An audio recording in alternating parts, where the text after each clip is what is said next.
2013ರಿಂದ 2018ರವರೆಗೆ ನಾವು ಅಧಿಕಾರದಲ್ಲಿ ಇದ್ದಂತ ಅವಧಿನಲ್ಲಿ ಎಲ್ಲ ಭರವಸೆಗಳನ್ನು ಕೂಡ ಈಡೇರಿಸಿದ್ದೇವೆ. ಈಗ 2.5 ವರ್ಷ ಆಗಿದೆ ನಾವು ಅಧಿಕಾರಕ್ಕೆ ಬಂದು. 2.5 ವರ್ಷದಲ್ಲಿ ನಾವು ಎಲ್ಲ ಕೊಟ್ಟಂತ ಭರವಸೆಗಳನ್ನು ಈಡೇರಿಸಿದ್ದೇವೆ. ಜೊತೆಗೆ ಗ್ಯಾರಂಟಿ ಯೋಜನೆಗಳನ್ನು ಕೂಡ ಈಡೇರಿಸಿದ್ದೇವೆ. ಆದರೆ ಬಿಜೆಪಿಯವರು 2018ರಿಂದ ಅಧಿಕಾರದಲ್ಲಿ ಇದ್ರು, ಜೆಡಿಎಸ್ನವರು, ಬಿಜೆಪಿಯವರು. ಅವರು ಸುಮಾರು 600 ಭರವಸೆಗಳನ್ನು ಕೊಟ್ಟಿದ್ರು. 10% ಭರವಸೆಗಳನ್ನು ಕೂಡ ಈಡೇರಿಸಲಿಕ್ಕೆ ಆಗಲಿಲ್ಲ. ಆದ್ರಿಂದ ನಮಗೂ ಅವ್ರಿಗೂ ನಾನು ಹೋಲಿಕೆ ಮಾಡಕ್ ಹೋಗಲ್ಲ.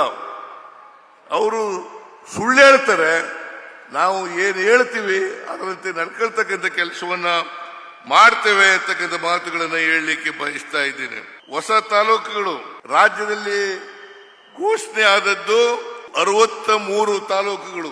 2018ರಿಂದ 23ರವರೆಗೆ ನೂತನ ತಾಲೂಕುಗಳಲ್ಲಿ ಸೌಲಭ್ಯಗಳನ್ನು ಒದಗಿಸಿದ್ದದ್ದು ಅವರು ಬಿಜೆಪಿಯವರು ಅಧಿಕಾರದಲ್ಲಿ ಇದ್ದಂತ ಅವಧಿ 2018ರಿಂದ 23.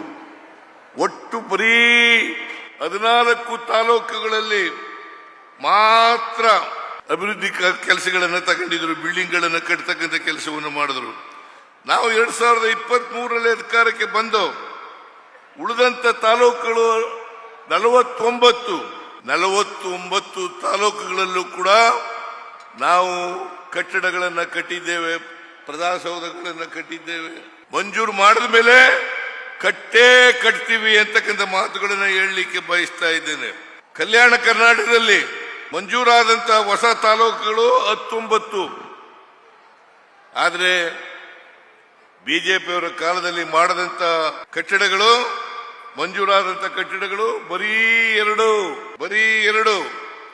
ನಾವು ಈಗ ಮಂಜೂರು ಮಾಡಿರ್ತಕ್ಕಂಥ ತಾಲೂಕುಗಳು 17. ಜೊತೆಗೆ ನಾಡ ಕಚೇರಿಗಳನ್ನು ಕೂಡ ಮಂಜೂರಾಗಿರ್ತಕ್ಕಂಥವು 92. ಕಲ್ಯಾಣ ಕರ್ನಾಟಕದಲ್ಲಿ 39. ಇದು ಮೊದಲನೇ ಹಂತ. ಎರಡನೇ ಹಂತದಲ್ಲಿ ತಯಾರಾಗಿರ್ತಕ್ಕಂಥವು 53. ಆದರೆ ಕಲ್ಯಾಣ ಕರ್ನಾಟಕದಲ್ಲಿ 25 ತಾಲೂಕುಗಳಲ್ಲಿ ನಾವು ನಾಡ ಕಚೇರಿಗಳನ್ನ, ಕಟ್ಟಡಗಳನ್ನ ಕಟ್ಟತಕ್ಕಂಥ ಮಂಜೂರಾತಿಯನ್ನು ಮಾಡಿದ್ದೇವೆ. ಇದನ್ನ ನಾನು ಅತ್ಯಂತ ಯಾಕೆ ಈ ಮಾತನ್ನ ಹೋಲಿಕೆ ಮಾಡ್ತಾ ಇದ್ದೀನಿ ಅಂತಂದ್ರೆ, ಬಿಜೆಪಿಯವರು ಅಧಿಕಾರದಲ್ಲಿ ಇದ್ದಾಗ ಏನು ಮಾಡಲ್ಲ. ಅವರು ಬರೀ ಸುಳ್ಳು ಹೇಳ್ಕೊಂಡು ಅಪಪ್ರಚಾರ ಮಾಡಿ ಜನಗಳನ್ನ ತಪ್ಪು ದಾರಿ ಎಳೆದು, ಅವರ ಕಾಲದಲ್ಲಿ ಬರೀ ಕೋಮುವಾದ, ಹಿಂದುತ್ವ ಇದನ್ನ ಮಾಡ್ತಕ್ಕಂಥ ಕೆಲಸವನ್ನ ಅವರು ಮಾಡ್ತಾರೆ. ಅದರಿಂದ ನಾವು ಕೃಷ್ಣ ಬೈರೇಗೌಡರ ನಾಯಕತ್ವದಲ್ಲಿ ಅನೇಕ ಕೆಲಸಗಳನ್ನು ನಾವು ಮಾಡ್ತಾ ಇದ್ದೀವಿ.